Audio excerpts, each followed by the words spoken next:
as he continues to look for a new deal there. So something to keep our eye on.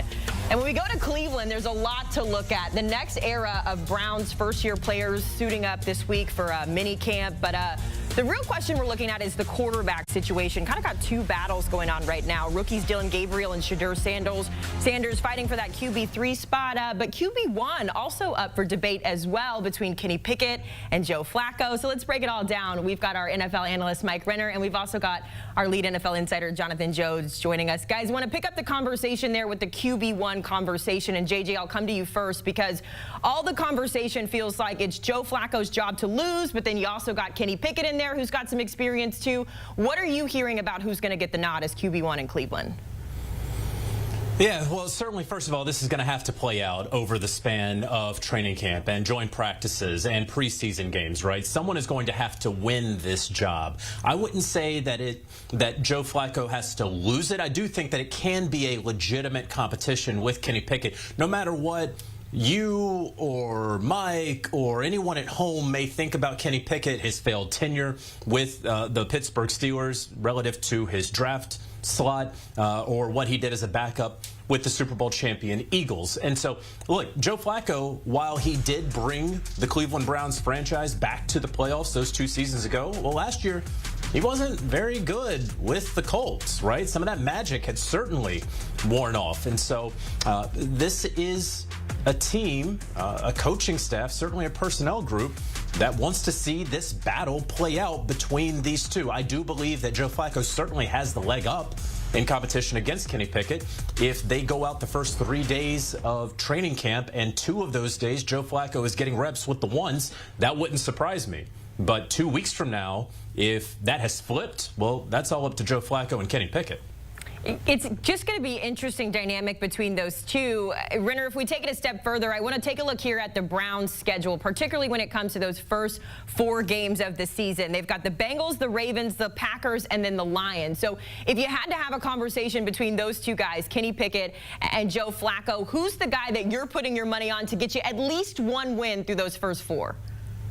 To me, it's Joe Flacco, just because we've seen him do it in this offense already. I mean, I think it's very telling that Kenny Pickett, a former first-rounder who should be getting all this deference given that draft capital, has been given up on by 2 teams already. The team that drafted him after only 2 seasons and the team that just won the Super Bowl, who's one of the best-run teams in the NFL, said that he wouldn't even have won the backup job if he had been there with Tanner McKee in the fold. So I do think that's a lot of evidence to say he hasn't shown enough. And with Joe Flacco, we've at least seen some. Kenny Pickett, 1 career 300-yard passing game. Joe Flacco had 5 the last time he was 5 straight, excuse me, the last time he was in a Cleveland Browns uniform. So for all those reasons, I just think Flacco gives you the higher ceiling. Maybe gives you a pretty low floor at this point, what we saw last year with the Colts. But I think he could also put some magic together at any given moment in a way that Kenny Pickett just can't or hasn't shown the ability to over the course of his career. Of course, that's just one battle going on in that QB room. You also have to think about the rookie battle between Dillon Gabriel and Shedeur Sanders, who's going to be the QB3. Renner, I know you're a big Dillon Gabriel guy. We've seen questions about his size, his ability to adapt to the NFL level. What do you think? Are you putting your money on Dillon Gabriel to get that start, or are you leaning more towards Shedeur Sanders? Or I shouldn't say start, but QB3. You know what I mean. Yeah, I would put my money on Dillon Gabriel. I've been outspoken about this. I think the biggest difference and why I think right out the gate he would, even if, you know, Shedeur maybe the higher upside in terms of long-term ability, is just that he's not going to take the sacks that Shedeur Sanders does. He averaged 20 sacks per season taken over the 5 years he started in college between Oregon, Oklahoma, UCF. Shedeur averaged 45 per year.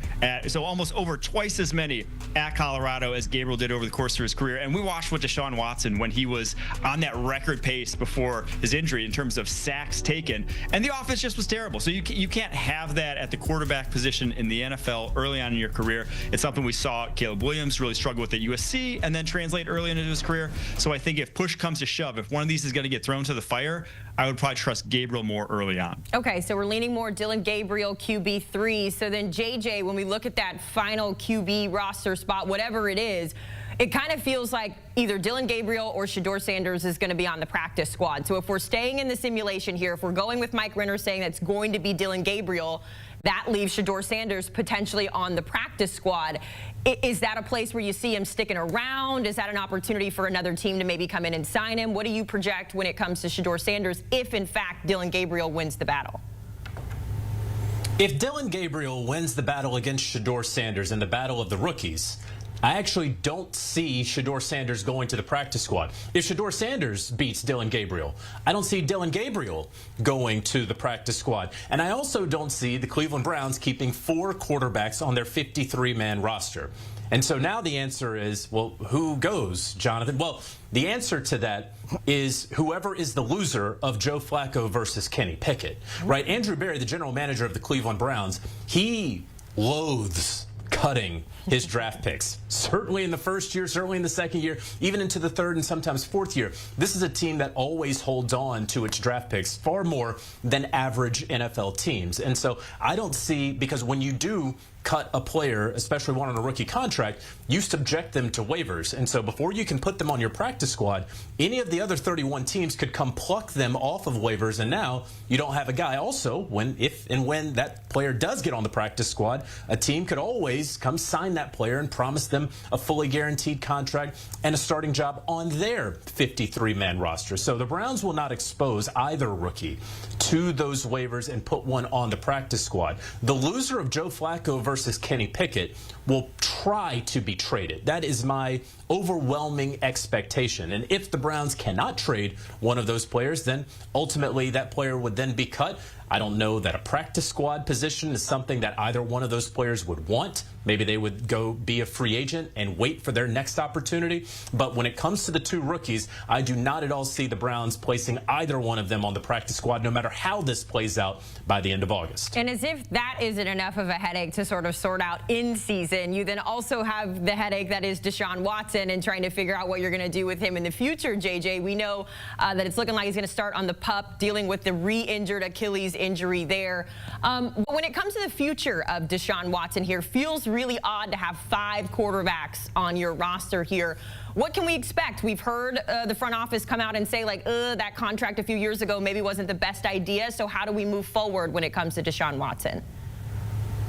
Yeah, not just front office, but ownership. And something that, while Jimmy Haslam may not have been saying anything improper or incorrect, you just never hear that from ownership. But he said it, and they all know that there.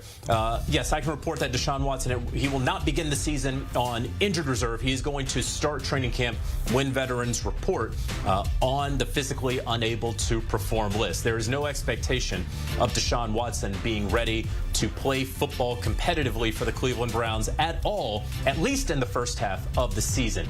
And then if you just look at historical precedent, if you consider how rare it is for a player to tear his Achilles and then tear it again in short order, it is hard to imagine that he will be able to come back at all in the 2025 season, even if the Browns need him competitively, right, to play for them this upcoming year. And then you have to wonder about 2026. Yes, sure, he should be healthy and ready to go by then. Will the Browns have extricated themselves from his contract at that point? They've kicked the can down the road. They've pushed some money into the future, as the Browns are wont to do. One would think they could get out of it. And yes, it would be painful financially before the 2026 season, but there is also a very real world where they hang on to that contract. Now, whether he would still actually be on the team or not, a matter of debate. We're still several months away from that. But yeah, I don't know that we'll see Deshun Watson suiting up for the Cleveland Browns on the field this season. Yeah, I'm right there with you, JJ. I think you just tell him to go home this year. We have enough problems. We have enough of the circus at the quarterback position.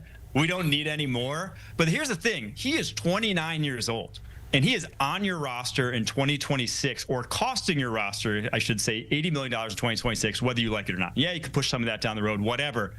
But he's only going to be 30 then. And I do think there's a real world where they invite him back, and he'll be, a year and a half removed from his Achilles at that point, and still try to recapture the guy that they thought they were trading for, the guy who in his last time with the Houston Texans led the league in passing yards and yards per attempt, who they felt comfortable enough to give a guaranteed contract to that I don't think anyone's going to give to a quarterback again after what happened with him. But he is not Kirk Cousins or Aaron Rodgers tearing his Achilles. He is still in the sort of prime of his career, should be in the prime of his career, where he can come back fully healthy. So for all those reasons, I don't think the Browns are fully giving up on him, but I think 2025, they're just telling him to stay home. Just stay home. Don't add to the problems, Deshun, please. All right, guys, we appreciate the time. I know training camps are coming up. You guys are going to be very busy, and we are going to be very busy here on CBS Sports HQ. The countdown to Sundays is officially on. 48 days away from the NFL kicking off. Of course, it returns to CBS on September 7th. You can catch your favorite teams on all of our networks.